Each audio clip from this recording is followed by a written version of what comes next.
ಈ ಜನರು ಮಾತಿನಿಂದ ನನ್ನನ್ನು ಸಮೀಪಿಸಿ ತುಟಿಯಿಂದ ನನ್ನನ್ನು ಸನ್ಮಾನಿಸುತ್ತಾರೆ, ಮನಸ್ಸನ್ನು ದೂರ ಮಾಡಿಕೊಂಡು ಬಾಯಿ ಪಾಠವಾಗಿ ಕಲಿತಿರುವ ಮನುಷ್ಯರ ಆಜ್ಞೆಗೆ ಸರಿಯಾದ ಭಯಭಕ್ತಿಯನ್ನು ಮಾತ್ರ ನನ್ನಲ್ಲಿಟ್ಟಿದ್ದಾರೆ.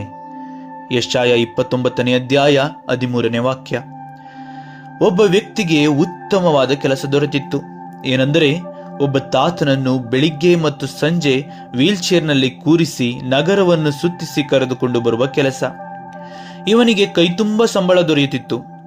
ತಾತನನ್ನು ಕರೆದುಕೊಂಡು ಹೋಗುವಾಗಲೂ ಬರುವಾಗಲೂ ತಾತನ ಮಗ ಈತನನ್ನು ನೋಡಿ ಚಿಕ್ಕದಾಗಿ ನಗುತ್ತಿದ್ದ. ಈ ವ್ಯಕ್ತಿಯೂ ನಗುತ್ತಾ ಕರೆದುಕೊಂಡು ಹೋಗುತ್ತಿದ್ದ. ಹೀಗಿರುವಾಗ ಆ ವ್ಯಕ್ತಿಯು ಕೆಲವು ಕೆಲಸಗಳಿಂದಾಗಿ 1 ವಾರ ರಜೆ ಹಾಕಿದ. ರಜೆ ಮುಗಿಸಿ ಕೆಲಸಕ್ಕೆ ಬಂದು ತಾತನ ವೀಲ್ಚೇರ್ ತೆಗೆದುಕೊಂಡು ಮತ್ತು ತಾತನ ಉರುವ ಕೋಲನ್ನು ತೆಗೆದುಕೊಂಡು ನಗರ ಸುತ್ತಿಸಲು ಹೊರಬಂದ. ಬರುವಾಗ ತಾತನ ಮಗನನ್ನು ನೋಡಿ ಚಿಕ್ಕದಾಗಿ ನಗಾಡಿದ. ಆದರೆ ತಾತನ ಮಗ ಅಳತೊಡಗಿದ. ಈತ ಮನಸ್ಸಿನಲ್ಲಿ ಅವರವರ ತೊಂದರೆ ಏನಿರುತ್ತೋ ಎಂದು ಹಾಗೆಯೇ ಹೋದ. ಹೀಗೆ ದಿನವೂ ನಡೆಯುತ್ತಿತ್ತು.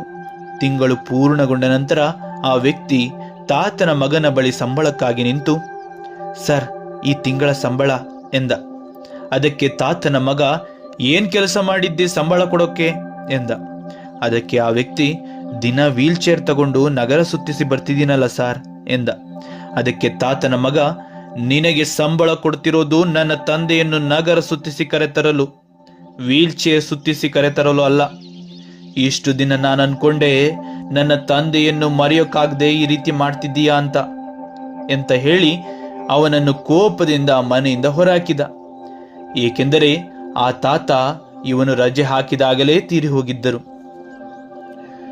ನೆಲ್ಮೆಯ ಸಹೋದರ ಸಹೋದರಿಯರೇ, ಈ ಕಥೆಯಲ್ಲಿ ತಿಳಿಸಿದಂತೆ ಆ ವ್ಯಕ್ತಿ ದಿನಾ ಕೆಲಸ ಮಾಡ್ತಿದ್ದ.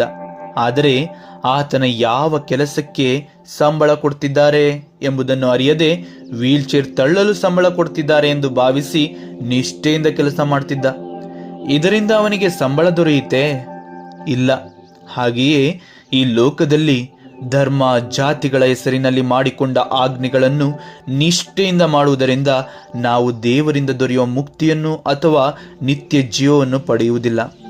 ಯಾವಾಗ ನಾವು ಎಲ್ಲಾ ಕಡೆಯಲ್ಲೂ ದೇವರಿದ್ದಾನೆ ಎಂಬ ಸತ್ಯ ಅರಿತು ಜೀವಿಸುವ ಪ್ರತಿ ಕ್ಷಣಗಳಲ್ಲೂ ದೇವರನ್ನು ಭಯ, ಭಕ್ತಿ ಮತ್ತು ಪೂರ್ಣ ಪ್ರೀತಿಯಿಂದ ಸ್ವೀಕರಿಸಿ ನೀತಿವಂತರಾಗಿ ಮನುಷ್ಯತ್ವವುಳ್ಳವರಾಗಿ ಜೀವಿಸುವುದರ ಮೂಲಕ ನಮ್ಮಲ್ಲಿ ನಿತ್ಯವೂ ಉಳಿಯುವ ಮುಕ್ತಿ ಅಥವಾ ನಿತ್ಯ ಜೀವ ಎನ್ನುವ ಸಂಬಳವನ್ನು ದೇವರಿಂದ ಪಡೆಯಲು ಸಾಧ್ಯ.